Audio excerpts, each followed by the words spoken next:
My name's Susie Roberti, and welcome to Let's Talk Tail Waggers. I have a wonderful show today with wonderful, wonderful people.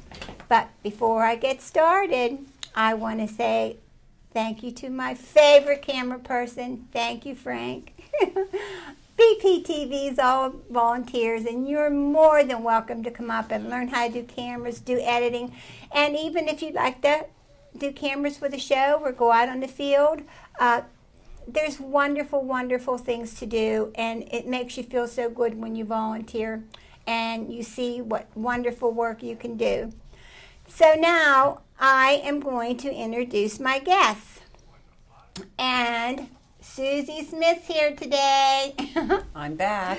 She's back. I don't know what I'd do without her. She's here. She's been helping with the Washington Area Humane Society shows, but she is mainly the Pets for Vets. And that's an organization that's self-explanatory. And we'll talk with Susie a little bit about that later. But we have Kelly back from the Washington Area Humane Society. Morning. Good morning. And she's a jewel. Believe me, she's a jewel. Thank you. So what are we up to today? Today we have Bosco, and I brought Bosco in because what I want to talk about is the Humane Society's foster program. We are always in need of fosters.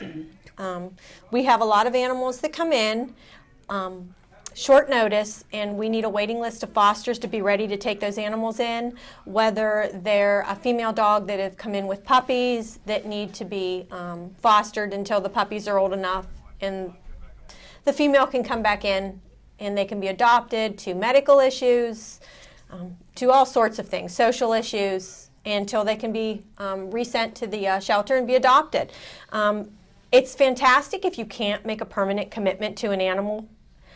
You can foster them for a short time, for a short period. Some fosters last a week, some fosters last months, some fosters, jokingly like myself, last forever. I'm a two-time foster failure.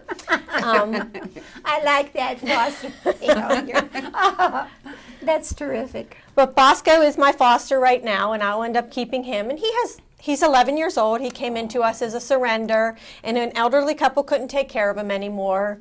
He wouldn't be put up for adoption because of his medical issues. Yeah, he's just so old. Oh, yeah, he's a beagle, and he loves life, though. Yeah, he does. He has a good time at our house. Okay. He gets along great with other animals. That's a good boy. The foster program's wonderful. They supply you with the medication and food and things at the time that you need. And they keep you hands-on. And Bosco, they'll come in, and he just had a checkup, so they covered that at the vet. Oh. And Bosco also needs some dental surgery, so the shelter will cover that.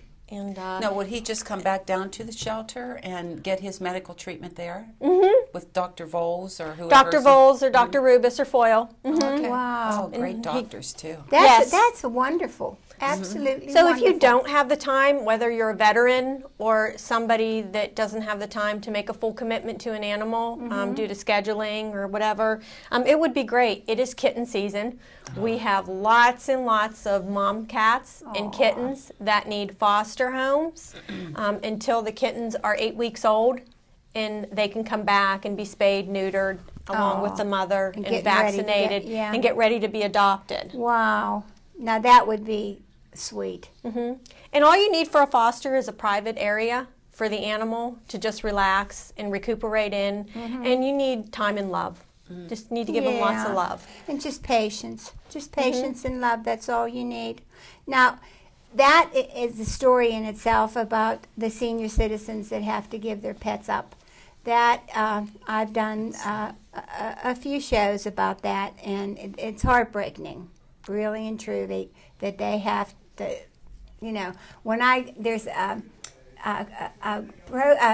club that goes around to nursing homes, and these dogs, they dress them up in Halloween costumes, and they dance, and it's the sweetest thing. And I've caught most of their shows, and all the ladies that are there in wheelchairs, they'll always say, I had to give my kitty up, or I had to give my poodle up, and it's so sad for them.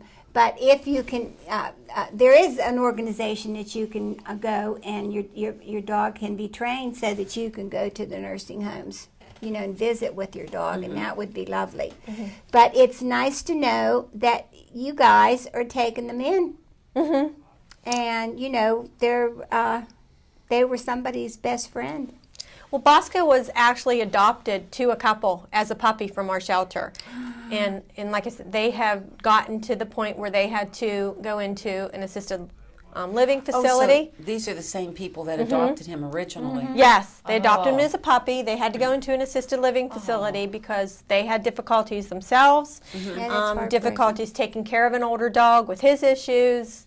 And so they surrendered him back to the shelter 11 years later. Will you keep them in touch? Will you let them know that he's okay and that he's living at your house? Yeah, I have no problem with that. Yeah. Oh, that's good. We enjoy him so much. He has taken to my husband. He follows my husband around everywhere. He's his little buddy. He is so cute. He is. He's just so dear. I love hound dogs. Yep, and when they get old, the old dogs are just an old dog. And they just, when I'd come home from work, I had two little ones that used to sit up on top of my couch, And I'd open, they were like 16 and 18. And I'd open the front door and come in and say, "Hi, Mommy's home." Nobody would move. It's like, okay, she's They back. didn't even know I came in the door. But when they were younger, it was bark, bark, And I'd have to go over and say, "Hey, you guys, I'm back." Oh, you're back, But he's a dear little guy. Thank you. We enjoy him. We thoroughly enjoy him. So people might not realize that maybe they don't have, like a couple might not have a lot of money, but you would help them with the medical bills. That's the big thing. And they could still help out by fostering. That's We correct. also get a lot of people that say, "I could never foster because I couldn't give them up. I couldn't give them up." And that's true. That's our foster failures. And we have many of those. But for everyone that fosters and adopts, we have somebody that continues to foster. We have a woman, Sharon. She's been with this society for years as a volunteer, and she's a foster. She's one of our best fosters.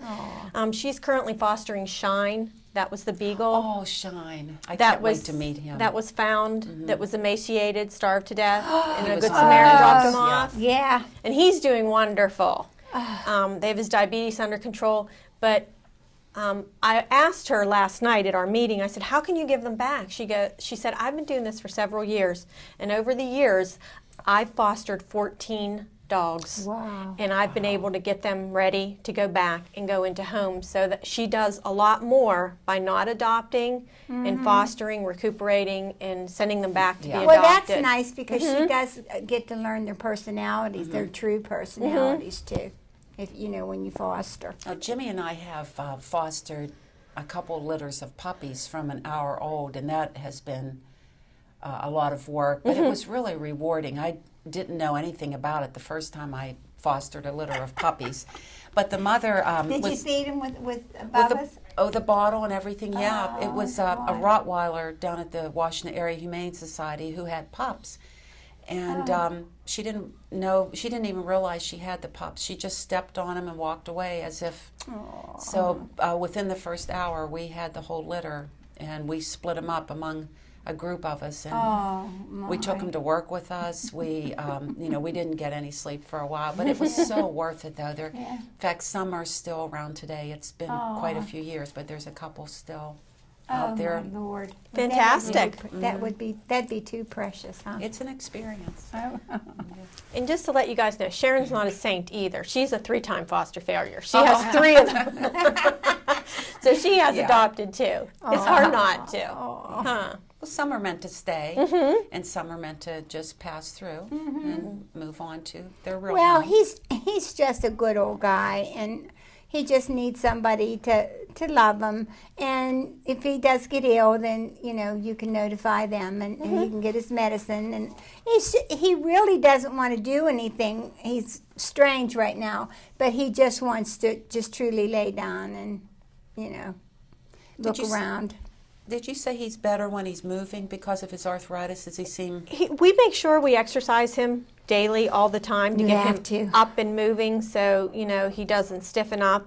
And he's actually, we've had him 2 weeks today, and he's doing much better than we brought him home. He's doing dog things now.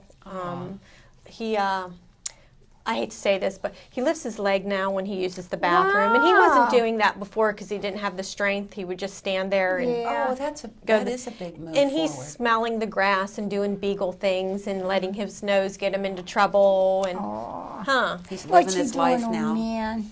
And one of our cats, Joey, just adores him, and Joey always is rubbing up against him.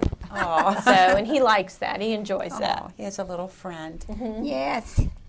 But if you're interested in adopting at the shelter, come on down. But fostering, Emily is the individual at our staff person that's responsible for our foster program.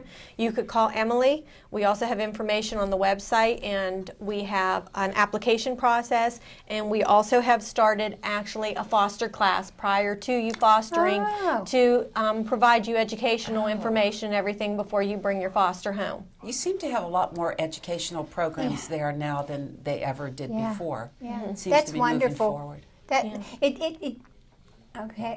It makes it not as scary. You know, you walk in someplace and you just don't know what you're going to do. This way, if you come down and see the dogs that need to be fostered, and you go to classes and understand them, then I think that would make you feel secure. Don't you think people should do that before they have kids? Oh, I know. You have to go to a class so I they know. They have to take care of them, and elderly people too. You know. Well, it's time to say goodbye. Oh, That was that's a fast. quick visit. That was. I told you, it always goes so fast.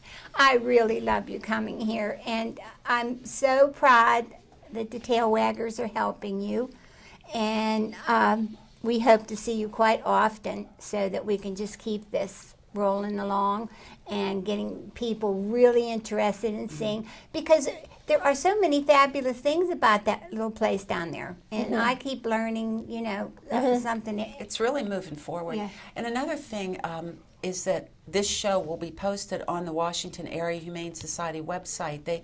As soon as you click on to Washington Area Humane Society, you'll see the YouTube show.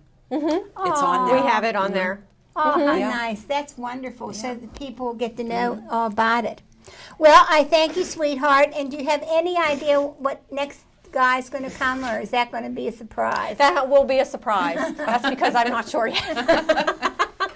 But we appreciate both of you, both this is Susies, great. The your Susies. support Yeah.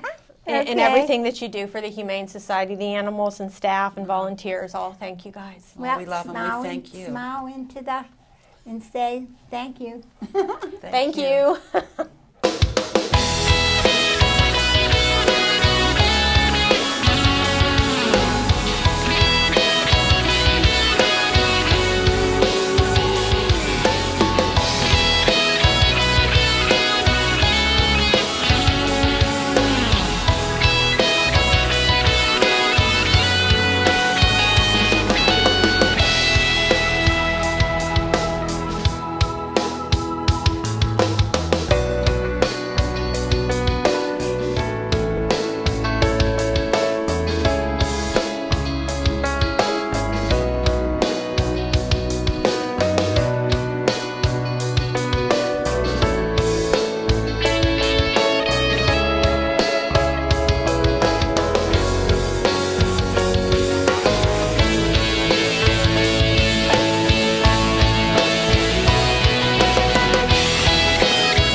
We've changed guests, Susie. We have a special guest, a special guest We here do. today. And I think this is going to be a very interesting story. And first of all, we want to say thank you from the Tail Waggers for coming. It's an honor to be here. And your name is? Barry Bioni, I am the state captain of Pennsylvania Patriot Guard Riders, and I am also the president of the board of directors. And we love to foster dogs and adopt them as we can. So what do you do with this organization? This organization basically was born in '05 out in Kansas, where we had. You can look over here at us. Go ahead. There were some protesters that came to military funerals, and 4 individual American Legion riders had actually got wind of it, and they said, "We're going to do something about it." Mm-hmm. That was in '05.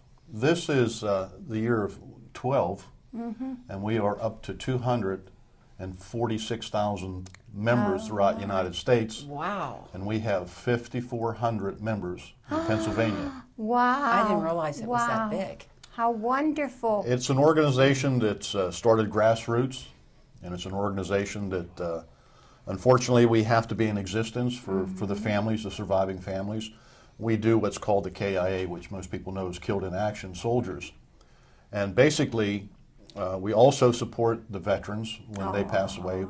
The unique thing about our organization is that you have to be invited. We have to be invited.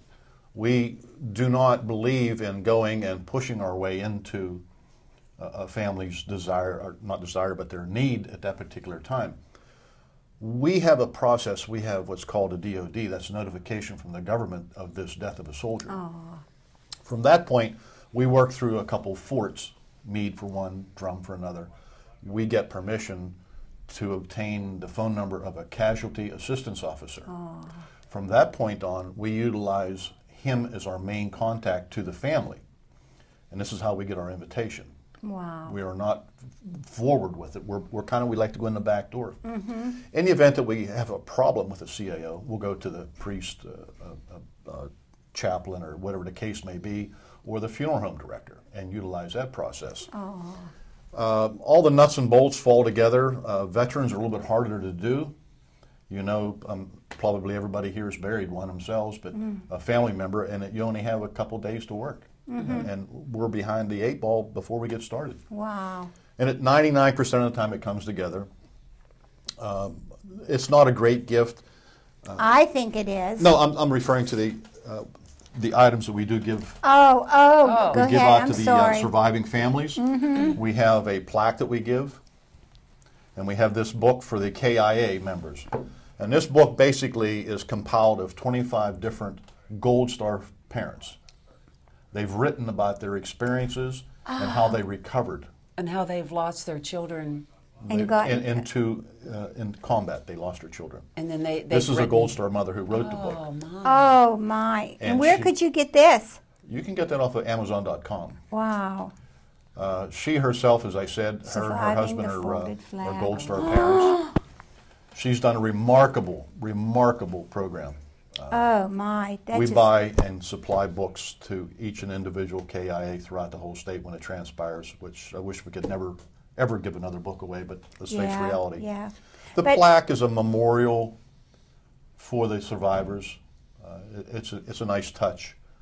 One of the other items that we do, and not all states do this, but we have on our national website, www.patriotguard.org, on the right column is confirmed missions.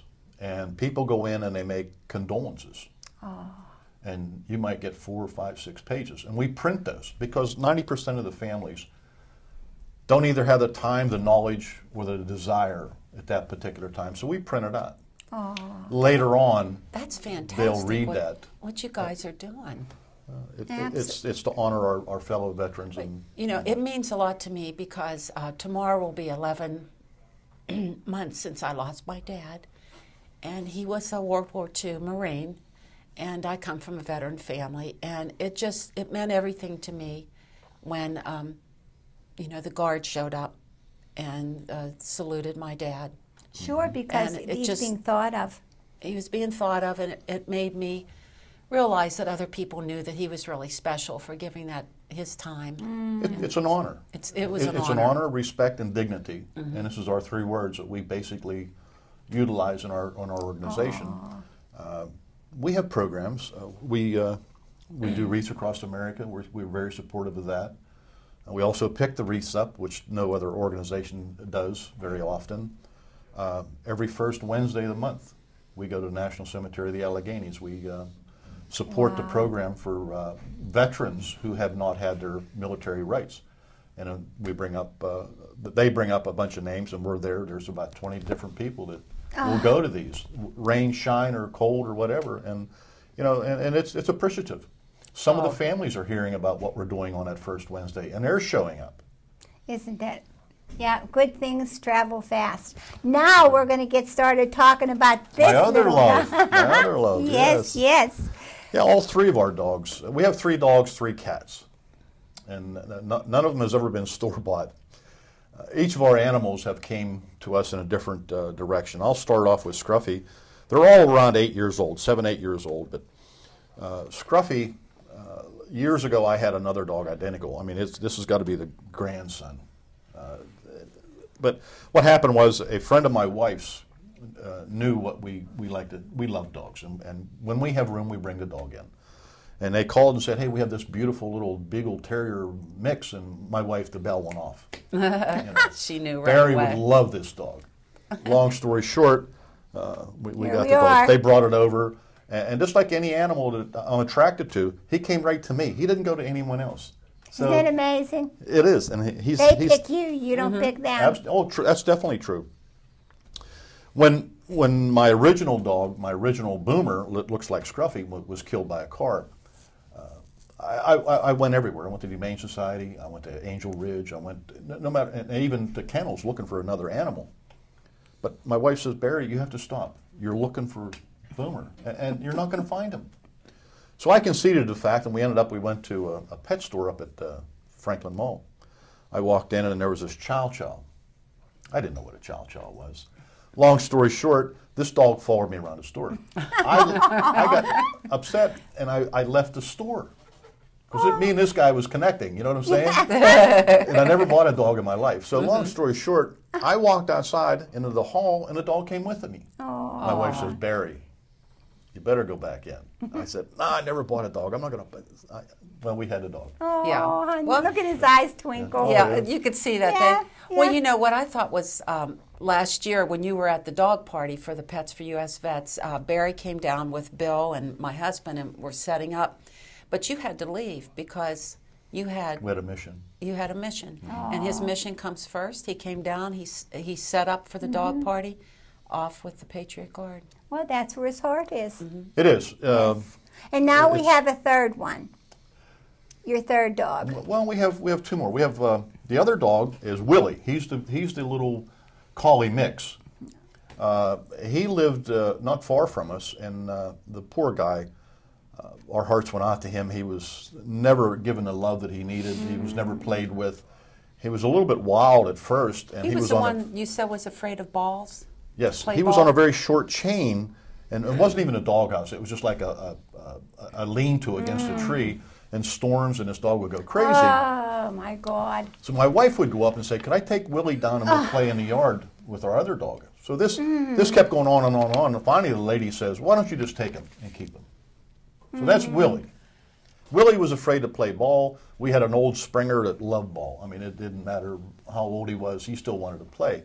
Long story short, he taught Willie about a ball at that age. So then along comes Blaze. My wife was reading. That's a story I want to hear about Blaze. My wife was reading the newspaper in the want ads, and lo and behold, there was an advertisement from the Humane Society, Washington Humane Society, that they needed people to foster a dog, that they were overcrowded, and they had 40-some animals that had been brought in from one individual who was abusive and such, and there was a lawsuit going on. They had already had Blaze for almost a year. So then we went over and we looked at him, and naturally we took the alpha dog, Scruffy, with us. And we went outside and we talked to the dog and had the 2 of them meet and walk around. So we said we'd adopt it. Well, they brought all of his medical records up to date, and we took him home, and he was very skittish. When my grandchildren would come to the house and they would run too fast, he would bark, bark, bark. He lives in a cage in a dining room. But he overcame that portion in his life, and he's adapted so well. And finally, the time came when they called us and said, the lawsuit is settled. Would you like to adopt Blaze? Well, to be honest with you, Blaze was never going back. Yeah. You know, Blaze would have ran away, in Yeah. essence. So we were very elated about it. So we went over, signed all the papers, and we even took him with us to kind of, you know, this is the last time you'll ever be here, buddy. But he shakes in the car. That's why I didn't bring him. He's very, I don't know, it's like he's going to have a heart attack. And I was afraid, you know, he's getting older. Don't want to upset and I don't him. want to, I don't put more stress on him. Sure. Oh. So He's the Scruffy one- volunteered to be a star. Oh, well, isn't Blaze the one that looks like a deer? Yes, he does. He looks like a Looks deer. like a deer. Yeah, I saw some pictures, and he is really beautiful. He's, Well, you know, isn't that wonderful? Like how animals that they can be so abused in that hoarding situation, left in cages, but they can come out of it. And if people could learn from Oh, the absolutely. from the That would be animals, phenomenal. This is one of the messages that's so important for my show to get through to people, that they do have feelings and they do know kindness. They can feel that from you. You know, if they're a poor little hurt animal, and they're when you take them home, they will love you and love you and love you because you saved them, and they know that. Unconditionally. Yeah, and they They know know. that when They you know. brought them home, that you saved them, and it just breaks your heart what human beings can do to dogs, cats, and even to birds. You know, it's really, really sad. Time to go. I've enjoyed it. And thank you for your support. Oh, thank you for and you know, coming. this is such a great book. I'm going to get a copy Yes, of this book this because is surviving the folded the flag. folded flag. Yeah, Oh, it just my I God. have chills. What just, prompted me on this Ugh. was Culberson. Remember Culberson from Washington? Their son was KIA, Yeah. and they were very reluctant to have us there. And finally, they conceded, and they were overwhelmed. The UG showed up at their son's viewings and funeral, and we did such a miraculous job that the parents didn't even know that UGs were there. My inspiration about That's the book wonderful. was that she wrote it. She wrote passages in here, and being as it was from our local town, I figured, you know, I'm going to investigate it. Then I've made a great rapport with Miss Tainish. She lives in Florida. We talk on the phone constantly. She's, great. as I said, she's a Gold Star mother herself, and she's very supportive of this organization, the Patriot Guard Riders. And Well, I thank you so much for coming honor to and be here. sharing all this good stuff, Thank because we need to hear good stuff. we do. we will be here Memorial Day, Oh, Patriot Guard Riders. We've been here the last 4 years, in Bethel Park. Bethel Park. wow. Remember that, everybody. Well, like always, remember the Washington Area Humane Society. If you have some money, please. If you have dog food, and especially bedding like sheets and towels and old bedspreads, you know, that you wouldn't want to give to the homeless, but you really don't want to throw them away. They really need them for the little puppies and the kittens, and it's heartbreaking when some of those little animals come in and they get surgery and they really need help. They really do. So I want to say I love you, and thanks from all the tail waggers.